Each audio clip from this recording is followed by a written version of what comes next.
everyone. Thanks for tuning Blaque in once again to Authentic Black Goddess TV. I'm your host, QueenAShakur, and this is your Daily Vitamins. So as you're coming in, please feel free to go ahead and subscribe to the channel if you haven't done so already. Be sure to click that notification bell and click the word all so that you're notified each time the Queen Goddess goes live. Also, don't forget to follow me on Instagram at QueenAShakur.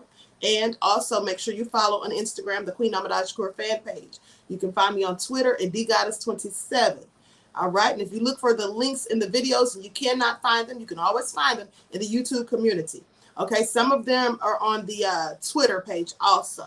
Don't forget to text the word Royals to 1-800-1844-589-6096 in order to receive occasional text offers, notifications, and alerts. Okay, so let's get ready to get into it. Hold on just a moment. Let me change this title real quick.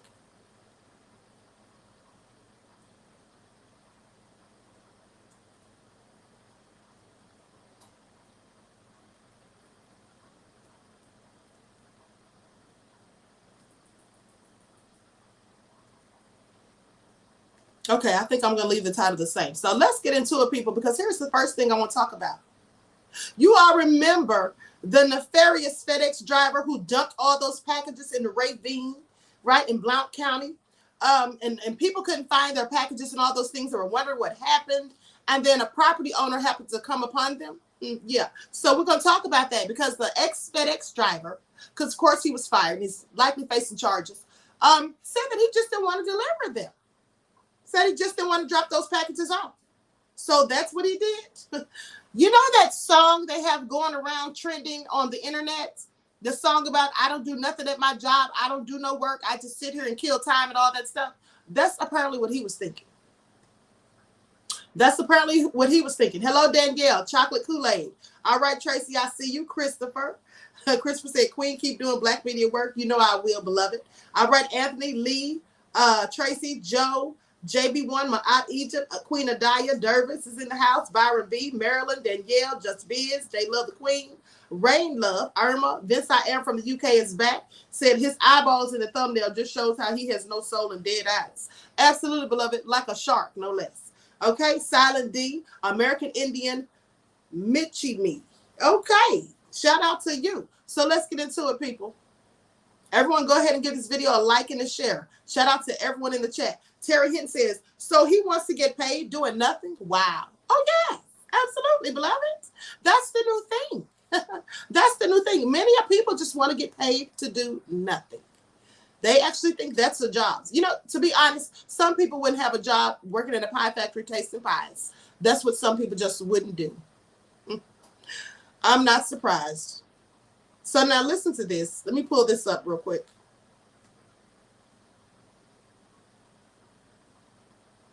Uh-oh, I just lost my receipt. Hold on, people. Hold on.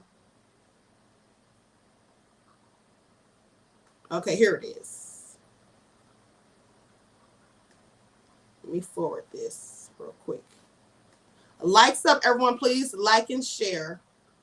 Don't forget to subscribe to the channel.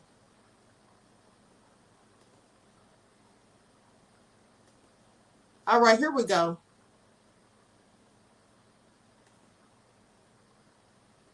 Now check this out.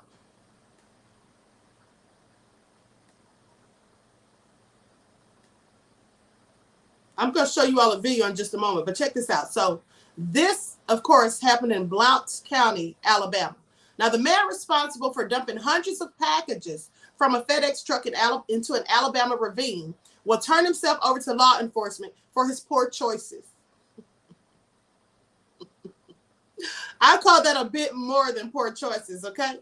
Now, during a press conference on Friday afternoon, Moon announced that DeAndre Charleston, I'm just going to go out on a limb and say that's a Black person from the name alone.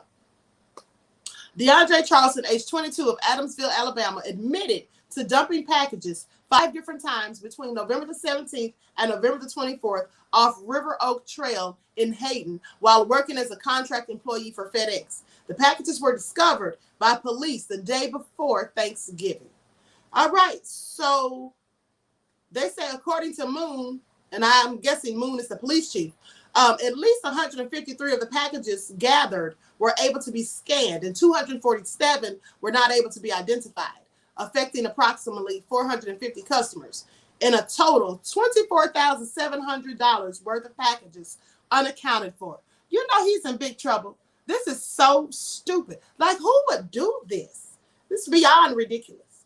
Now, Moon said a detective recently made contact with Charleston in Adamsville. Charleston explained that at the time of the dumps, he had recently lost a family member and that other issues in his life contributed to making poor choices. Now I want y'all to pay attention. I want y'all to pay attention. You see, this man, DeAndre Charleston, like I said, I'm sure he's black. I've never met a white person or anyone other than a black person named DeAndre. So I'm just going to go ahead and say that it's safe to assume he's black. But he said that he had a death in his family and other issues contributed to poor choices. Now, the reason I'm laughing at that is because that is a textbook excuse that the Hellman crew normally uses. Don't they say it was a lapse of judgments? I made poor choices. I didn't know that I offended anyone. Isn't that what they say in the Mayo Explaining Handbook 101, page 2? That's where he got it from. Pay attention. It's all so ridiculous. But anyway, I'm going to share my screen so you all can see this video. All right? Very interesting indeed, people. Melanie Brown said, nope, me too neither, Empress. TJ said, why didn't he just call in sick? So crazy. Why didn't he just quit? Right? And calling in sick would have been better than what he did. I mean, this is completely crazy. Vince I Am says, maybe they are representing us in the, maybe they are representing U.S.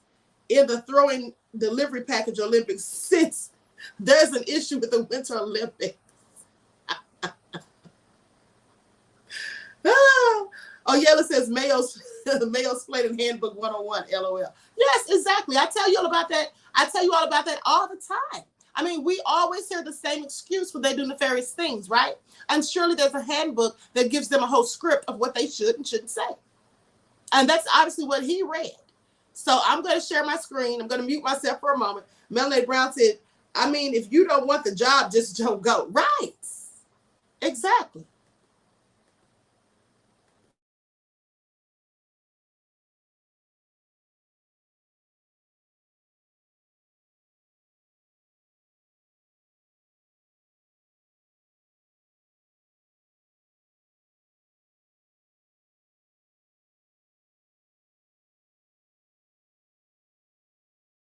Appreciate you wanting to come down and be a part of this and be involved, because I know this has been a story that has made its rounds around the country, and people are very interested to see how it turns out. I'm very thankful today that we are able to almost put a close on this.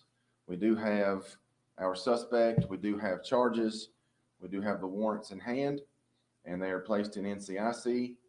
The offender has been very cooperative with us, and he is actually spoken to our investigators and given them a full confession under Miranda, and again was admitted to everything that we questioned him about and everything that we could prove. I'm not going to rehash the entire story. Most everybody knows what happened the night before Thanksgiving. One of our deputies was called. Let me back up just a second. We had a property owner call one of our Blount County commissioners for the West Side, District 1, Commissioner Armstrong, and advised him of a number of packages that he had found dumped on his property.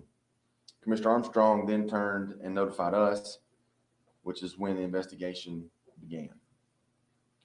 From that Wednesday night prior to Thanksgiving, myself and 2 other deputies were out on that scene late up until early in the morning, just making sure that we had the entire scene these days to the same location and dumped the load from his truck on 5 separate occasions. On the 17th of November, what items were scanned that could be identified was a total of $3,100 worth of scanned packages. On the 18th of November, what items that could be recognizably scanned to be about $3,600 worth of merchandise. On the 20th of November, what items that could be scanned and recognized were around $2,800 worth of merchandise. On the 22nd, items that were scanned that could be recognized were around $2,000 worth of merchandise. And on the 23rd, the items that were able to be scanned were around $3,300 worth of merchandise. Also, items on the 17th and the 24th, he admitted to dumping. There were, so anywhere from the 17th of November to the 24th of November, during those time frames, different times, he went and dumped 5 different times. When they loaded up the packages and got them back to Bessemer and got them back to where they could scan them, there were 153 packages that they were able to scan and recognize where they went and who they were supposed to be delivered to. There were 247 packages that were unidentifiable, whether the barcode was damaged, an address or a name was unlegible, and they were not scannable because of the barcode. So that came out to a total of $24,700 worth of merchandise that were not able to be accounted.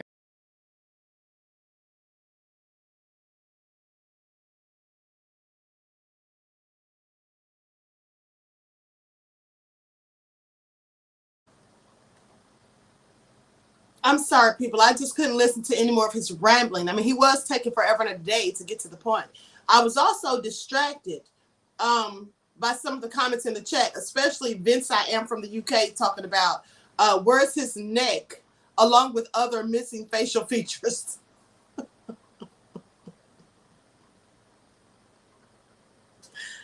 Oh my goodness. You all are absolutely terrible. All right. Just absolutely terrible. Throw the whole chat away.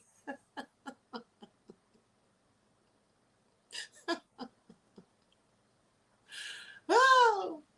And so anyway, and just so you all know, ScrewTube said something about my chats. Just so you all know, right? When I spoke to a representative from them, she said something to me about my chat, and I told her, listen, honey, I don't have anything to do with what grown people put in the chat. And I don't. I cannot stop you all from being nefarious. Though the things that you all say is just all in fun, nothing harmful. Now the trolls come in making threats and saying all kinds of crazy things, right? But anyway, let me continue. Listen to this. Troopers searching for a gang member who fled police in Whitfield County. And let me show you a picture of the thug that is on the lam clearly.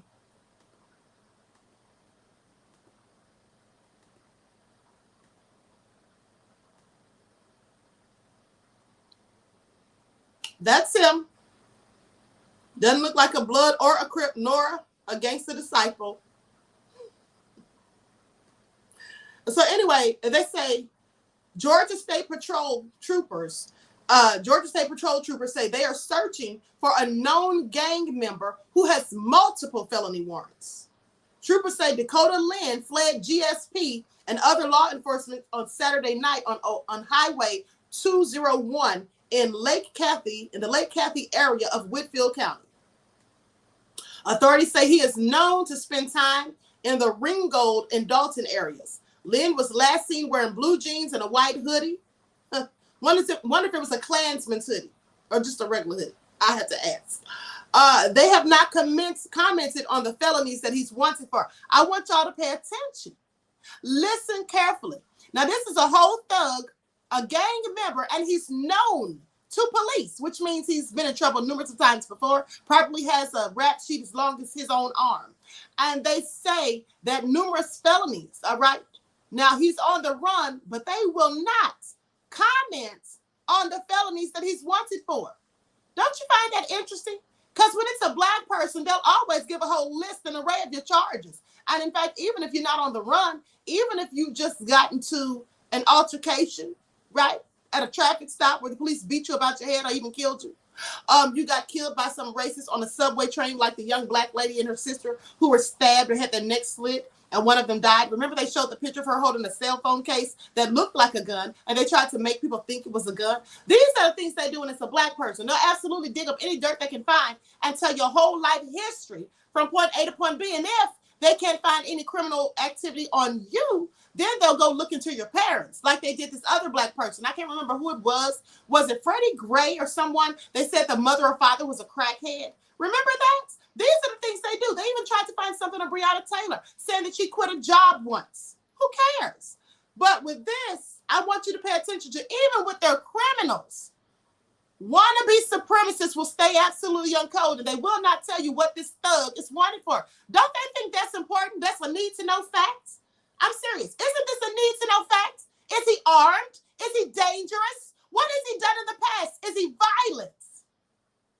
He has numerous felonies, so I'm going to assume that he absolutely is violent.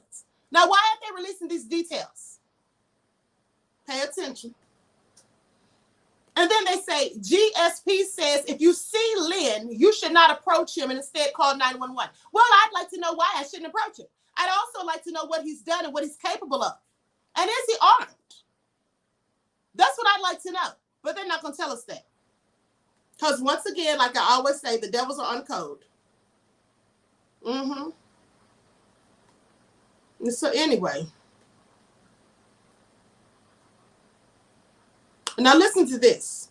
Fort Benning soldier killed in action is to receive a long-awaited Medal of Honor. Now these stories don't get much traction. And let me show you who this soldier is who was killed in action, and he's supposed to receive a Medal of Honor. See, while Brad is out here being a whole thug and a gang member, and the police don't even want to release the details of which they're searching for him for, of his felonious past. They don't want to talk about that, and current and present, right? They don't want to talk about that. But these are the black people that they don't want to talk about either. Pay attention. Fort Benning soldier killed in action to receive a long-awaited Medal of Honor.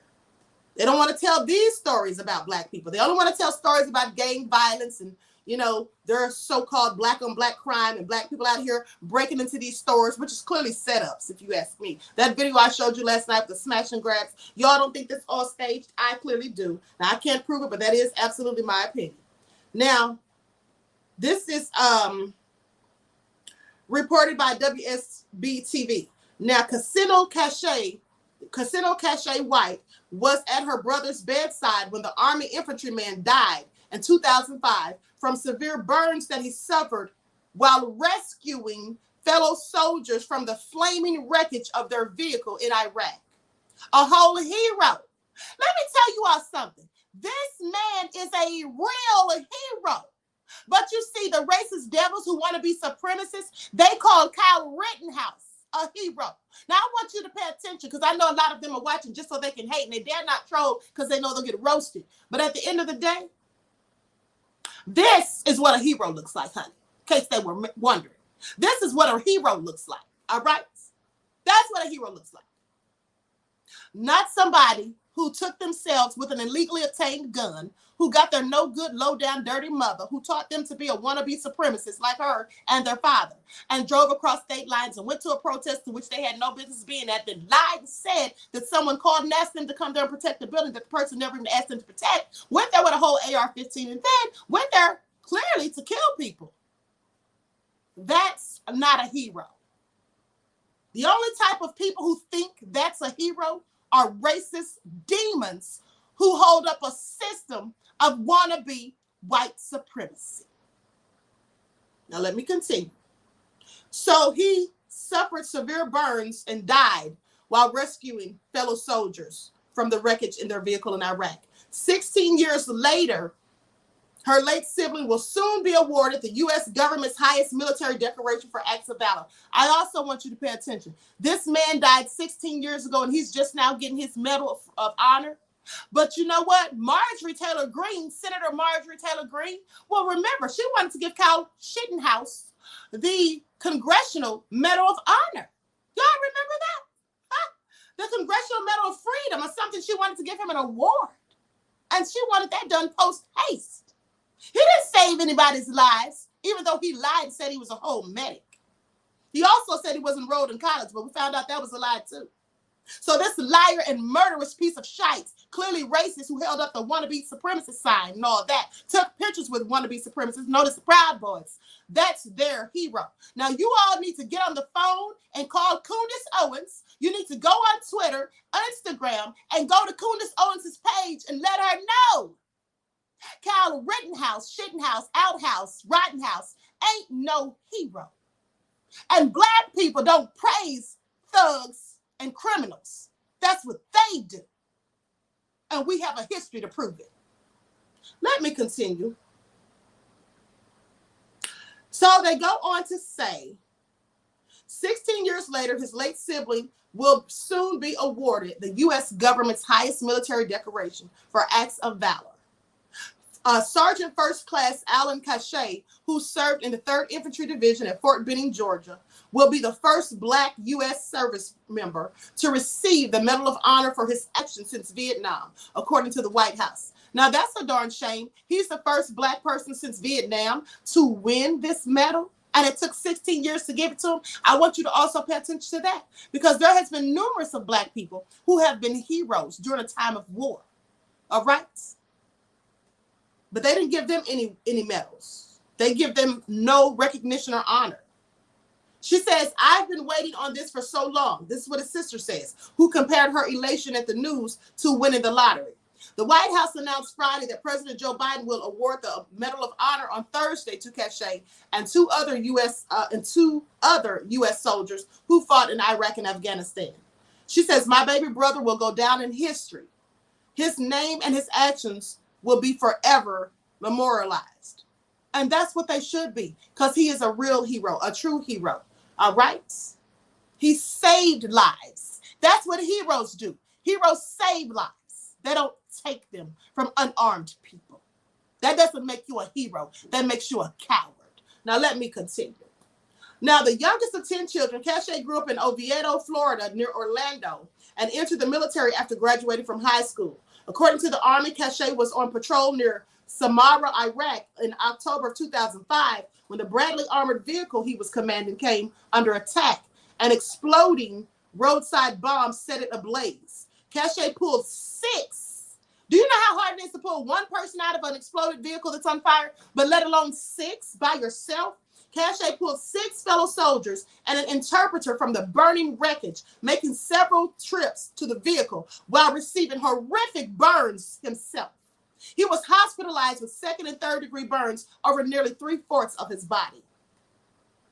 3 of the soldiers Cachet rescued perished from their injuries. Cachet died the following month at a Texas hospital. He was only 35 years old. She says, his sister says, I got to spend the last three months, or the last 3 most precious weeks of his life with him. When he took his last breath, I was there. Cachet won't be the only Georgia-based soldier honored at the White House. The Medal of Honor will also be awarded to Sergeant First Class Christopher Salise. The Army Ranger based at Hunter Army Airfield in Savannah died in 2018 after stepping between Taliban fighters and a U.S. helicopter evacuating wounded. The 3rd Medal of Honor recipient is Master Sergeant Earl Plumlee. He fought off Taliban insurgents after a massive attack in Afghanistan in 2013. Plumlee currently serves with the 1st Special Forces Group at Fort Lewis in Washington. Now, that's what heroes look like. Those 3 people that are getting this award, they're heroes. Not Rittenhouse, okay? That's what he's not and could never be. So with that all being said,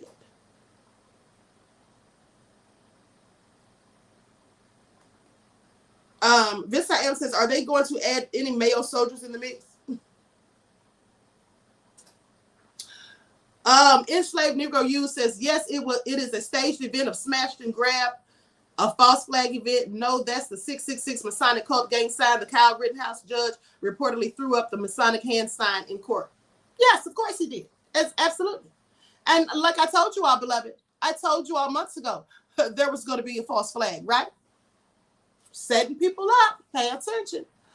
So with that all being said, listen, I'm going to conclude this broadcast. I want to thank you all for tuning in once again. Please like and share the video. Subscribe to the channel if you haven't done so already. And don't forget to click the notification bell and click the word all so that you're notified each time the Queen Goddess goes live. Also, I hope to see you on the next chats. All right, because I'm going live on the original Queen QueenAShakur show. And you don't want to miss it. With that all being said, don't forget to follow me on Instagram at QueenAShakur, and make sure you follow the QueenAShakur fan page, as well as you can follow me on Twitter at DGoddess27. All right? I hope to see you on the next chats. Peace.